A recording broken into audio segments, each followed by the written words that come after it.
And then coming back to neutral, you're going to drop your head down and slowly roll it over to the right. So it'll be right ear, right shoulder. And I want you to take your left hand and scoot it behind you. So as if your open palm is going to go and creep over to the right hip. So as much as you can to open up that left shoulder blade, and then we're going to do that movement of taking the chin and looking underneath the right armpit. So that's your exhale. Inhale, you're bringing it back to neutral or slightly up towards the ceiling.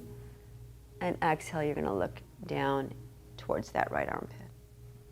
And then using your breath and noticing all the different areas where you're feeling that stretch and that pull. Exhaling into anything that's tight.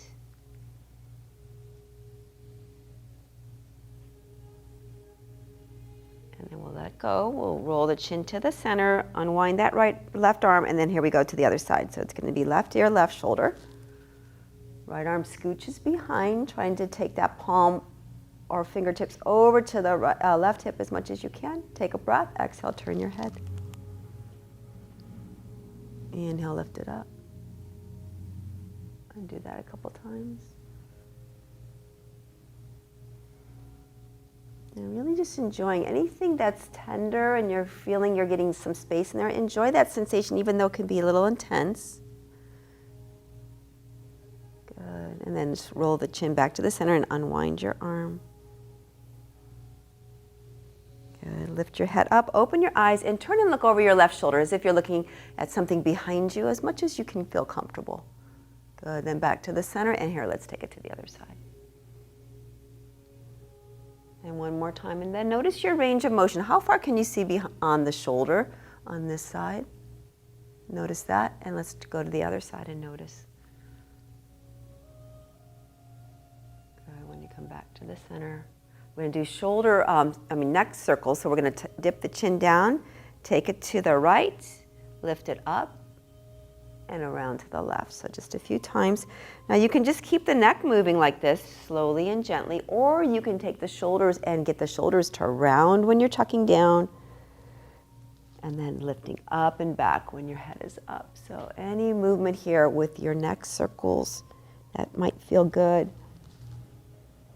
Maybe one shoulder stretches a little bit more on one side and then the other shoulder stretches. So finding any movement here, neck and shoulders again, interconnected, all those little muscle fibers and fascia.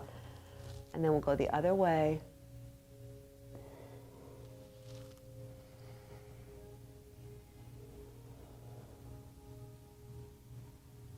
And then we're coming back to the center. We'll do a couple cat-cows again. So tucking the chin down.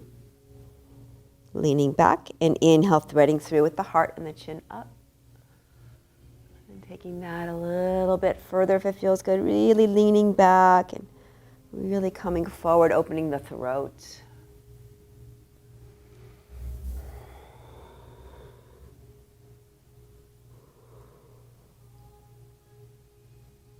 And then coming all the way back to the center. Good. Then rolling the shoulders up and back a few times. And then up and forward a few times.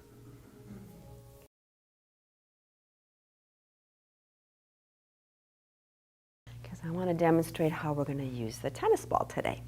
So take your right arm and scooch it behind you, kind of what we did at the beginning, right?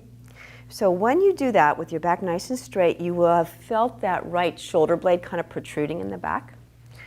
So I want you to take the tennis ball right into the inner ridge of that shoulder blade. So if you could even touch that right shoulder blade right here, you can kind of feel that. That's where I want the ball to be sliding around, right in this area.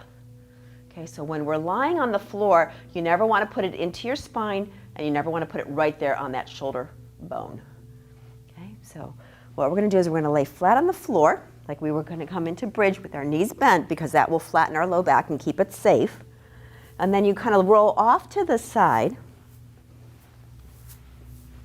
and you're going to place it right underneath that area we were just talking about. And then you're going to kind of roll back, and you're going to just notice like owie wowie a little bit, huh? And then you'll take your right arm and you'll kind of lift it up a little bit, and then float it down a little bit. And you'll just kind of explore what the sensations are. And maybe there could be a little circle outward. like rounding all the way backward. And then because we know our neck and shoulders are interrelated, see if you can move your neck along with any movement, kind of organically, looking over and up and around to each side as you rotate the shoulder. You can also glide up and down. So there's a little motion where you're kind of gliding along that inner shoulder blade. And this is where a lot of your neck muscles connect, actually, to this part of your scapula. So we're just kind of releasing any tightness those muscles create. And then you'll just roll off and pick up the ball, and we'll take it to the other side.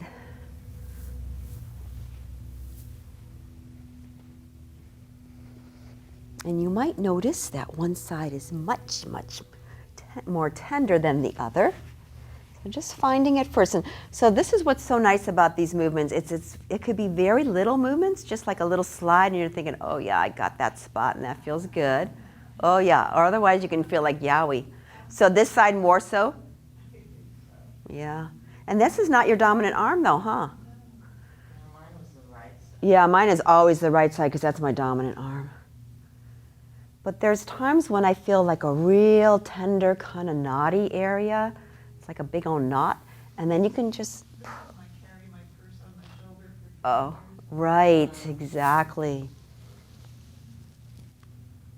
So I learned, a lot of this, with my work with Earhart. And a lot of this motion, this big circular motion, is really important to do as you're kind of massaging the tight tissue. So you want to be able to see if you can make little or big circles with the shoulder. And once you start to soften this area, it's going to give you so much more freedom, not just in your shoulders, but in your neck. So remember the neck, move it around.